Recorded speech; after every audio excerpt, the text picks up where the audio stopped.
welcome to the next instalment of our Grimm reviews, and today we will be looking at the classic tale of Rapunzel.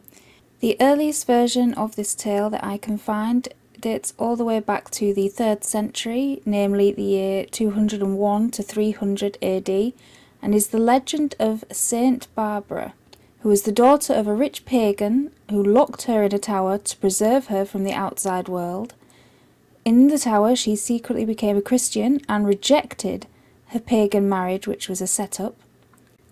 When her new religion of Christianity was discovered by her pagan father, she was dragged before the prefect of the province and duly tortured.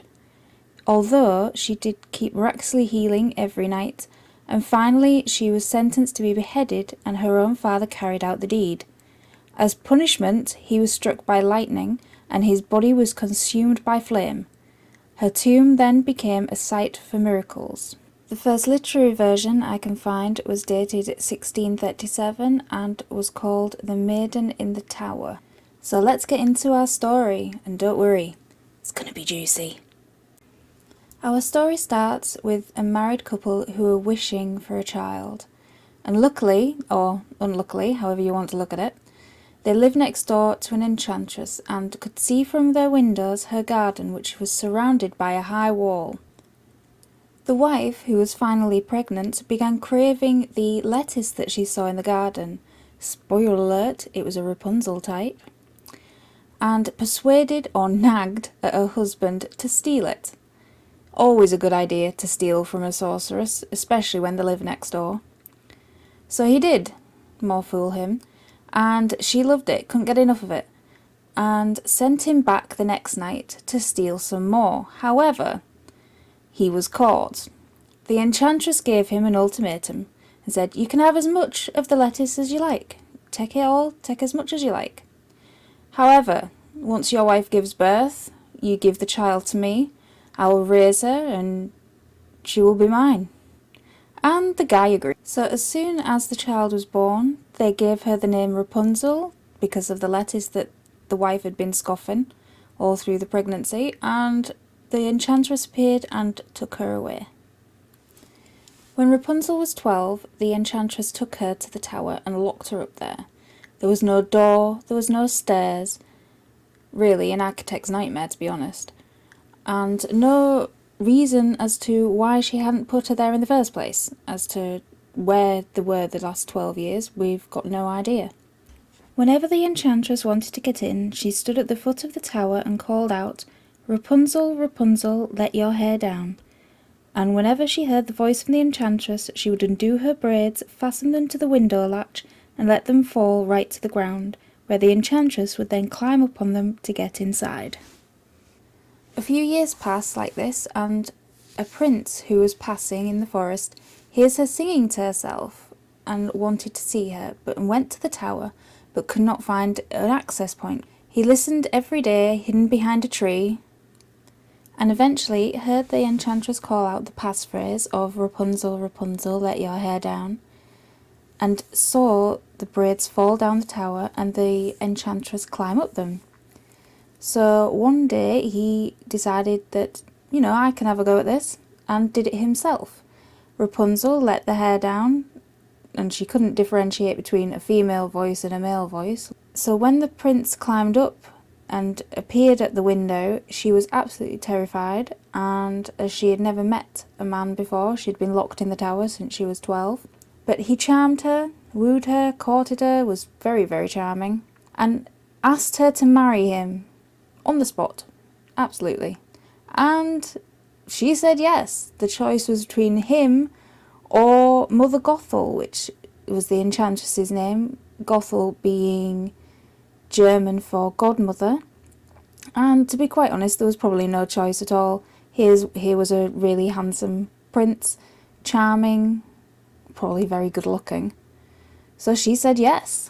The prince visited her every evening, as Mother Gothel only visited during the day, and on these visits they devised an escape plan of every time that he visits to bring a skein of silk and that she could braid a ladder and climb down. Now a few months go by and Rapunzel ends up letting the cat out of the bag In the first version of the Grimm's tales, she does this by asking Mother Gothel why her clothes are suddenly getting tighter around the waist, implying that she was pregnant, and that the evening visits by the prince were not just reserved for fine conversation.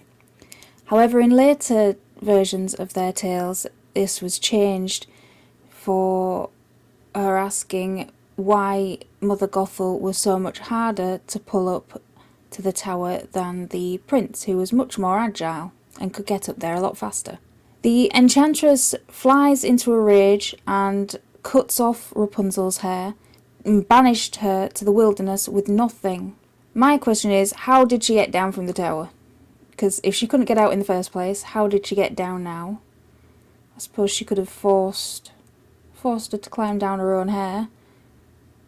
After the enchantress banishes Rapunzel to the wilderness, she fastens the braids to the window ledge and lays in wait for the prince, who undoubtedly turns up and is very surprised to find the enchantress in the tower and not Rapunzel. The prince climbed up, but instead of finding his precious Rapunzel, the enchantress was waiting for him with an angry, poisonous look in her eye. "Ha!" she shouted triumphantly. "You want to come and get your darling little wife, but the beautiful bird is no longer sitting in the nest, singing her songs. The cat caught her, and before she's done, she's going to scratch out your eyes too." Lovely. Now, Mother Gothel refers to Rapunzel as the prince's wife in that, and that was because the Grimms did not want to promote the fact that having a child outside of wedlock was a good thing. So they're alright with violence, they're alright with fun tower time before wedlock, but having a baby, oh no, no, no, no, no, no. In his despair, the prince jumped from the tower. More likely he was pushed. But his fall was broken by all the thorn bushes that were at the bottom of the tower, that didn't kill him, impale him, or anything like that, but they did scratch his eyes out, so he was blind, he couldn't see a thing.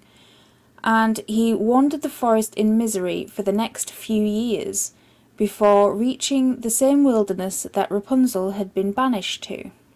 Rapunzel, at this point, was just barely surviving, and she had 2 mouths to feed, as she had had twins, a boy and a girl, and spent her days singing, which I'd have spent mine looking for food, to be honest. But she spent hers singing, and the prince heard her and recognised her voice as it had called to him in the first place, and followed the voice through the forest. She recognised him and ran up to him, threw her arms around his neck and cried. He probably looked a right state as well, wandering around the forest blind for a couple of years. However, her tears fell in his eyes, and miraculously he was cured. He could see again, he could see his children, and the story ends with them all going back to his kingdom, who didn't ask any questions about where their prince had been for the last couple of years, or why he comes back with a wife and children in tow, which nobody knows about, but it doesn't mention that. It just says that they go back to their kingdom and they lived a long, happy life together. And that is the end of our story for today. So if you like this video, please drop a like below, subscribe if you want to, and please leave a comment. All criticism is good criticism. Thank you.